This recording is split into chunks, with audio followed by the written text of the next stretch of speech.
Locked. So we begin our gospel reading this morning with the verse immediately after where we left off last Sunday with the parable of the 10 young women waiting for the bridegroom. If you remember, 5 women ran out of oil for their lamps.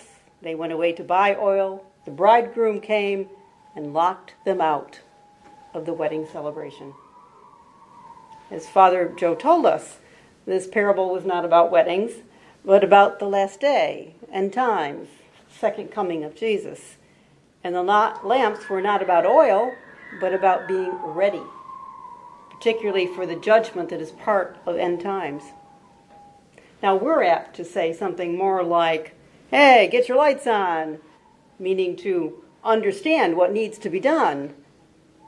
We need to make sure our faith and our behavior line up. We're talking about being tuned in to God through prayer, staying tight with our faith, with worship, and using the life teaching app that Jesus left us, the Bible. So we must again look at today's gospel and interpret it through the lens of last days and end times. This is not about money or interest rates or banking. The Greek talanton, translated talent, was a huge monetary unit of silver coinage worth about the same as the lifetime earnings of a Judean laborer. Now, parables often use exaggeration to make the lesson more obvious, but the fact that the first servant was given 5 talentons should tip you off right away that whatever it is we're talking about is of great value, perhaps even something that can't be bought or sold. Also, notice the master is entrusting his property to the servants. Very valuable property. The master is taking great risk, and his high expectations are pretty clear. The other important piece is the timing of the parable. This parable was given after Palm Sunday, just 2 days before that Passover day. Judas is just about to begin his negotiation with the chief priests to betray Jesus. This is Jesus' last major teaching to his followers. He's already told them he will be crucified. He, like the master in the parable, is going away for perhaps a very long time. What valuable property is Jesus entrusting to his disciples? Well, he's given them the message of the kingdom. I can't imagine what a privilege it would have been to hear it from Jesus. Yet hearing it was also taking on great responsibility. Those who hear Jesus' message are accountable for it, for continuing to share the message as Jesus gave it to them. It is a message with great value that makes any amount of money seem insignificant, and the expectation that comes with it is equally enormous. So what does Jesus give each one of us? Well, breath, life itself, life, love, mercy, grace, unselfish love, companionship, the bread of life and the cup of salvation, free will, birds, flowers, our food growing in the fields, the riches of the earth. We could make a list that lasts for hours. And what does he ask us, his servants, to do? Well, we are to be responsible for the church, for living and sharing the good news that we have heard. We are to join together in community, encourage one another, embrace the needy, the hopeless, the sick, those imprisoned in their own bad choices. We are to handle the accounts for him until he returns. It is a huge responsibility, even greater than those large sums of money. Servants who doubled the master's money were praised. The master says, "Well done, my good and faithful servant.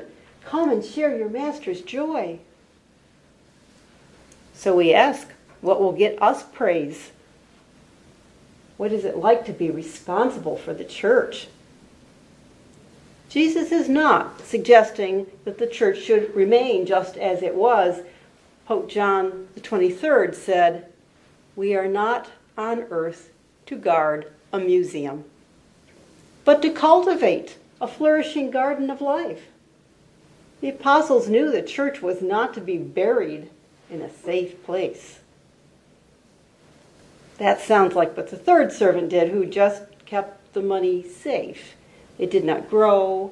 He did it by himself without going to any bankers or fellow servants to guide him. He just, did nothing. Just life as usual. But his response to the master gives him away. He says he knew his master's expectations and he was afraid. Given the master's reaction to the other two servants, I have to question if this third servant knew his master at all. He reminds me of some people I meet. They say they know what Jesus taught, that they understand the expectations of love and generosity, yet somehow they remain unmotivated to be productive or to get help changing their life, and they continue on life as usual, thinking that somehow just handing back the money is enough. So I asked, did your math teacher give you a passing grade for not learning anything? Does your mortgage get paid when you don't earn anything? No. There's consequences. The third servant found this out. He lost his job. He lost his home and suffered in great remorse. He was bound by fear of loss, and loss was the result. But we just talked about the second missionary journey of St. Paul that demonstrated Paul was often not safe. He sometimes worked very hard for a little gain, but he always rebounded to move on and share the good news of Jesus and the resurrection. He taught the scriptures unceasingly.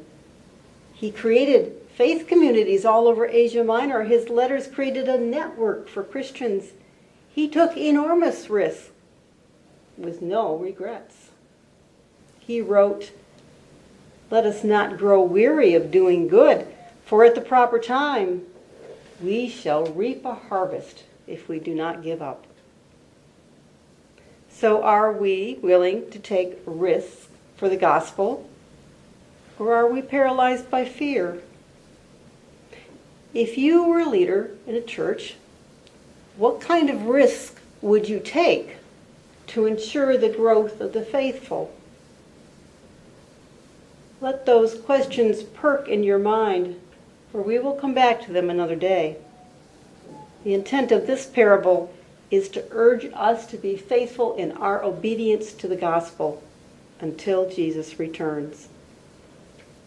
The idea of stewardship derives its importance from the importance of Jesus' teaching about the kingdom. The parable's harsh ending of judgment and punishment, I don't believe is necessarily meant to be a realistic description of divine judgment, but it certainly serves to warn us and to shock us even into thoughtfully considering how we invest ourselves into the growth of the kingdom. So stay tuned. Next week will be the last Sunday of the church year, and Jesus will finish his last days homily, which includes more specifics of his expectations and how to meet them. Amen.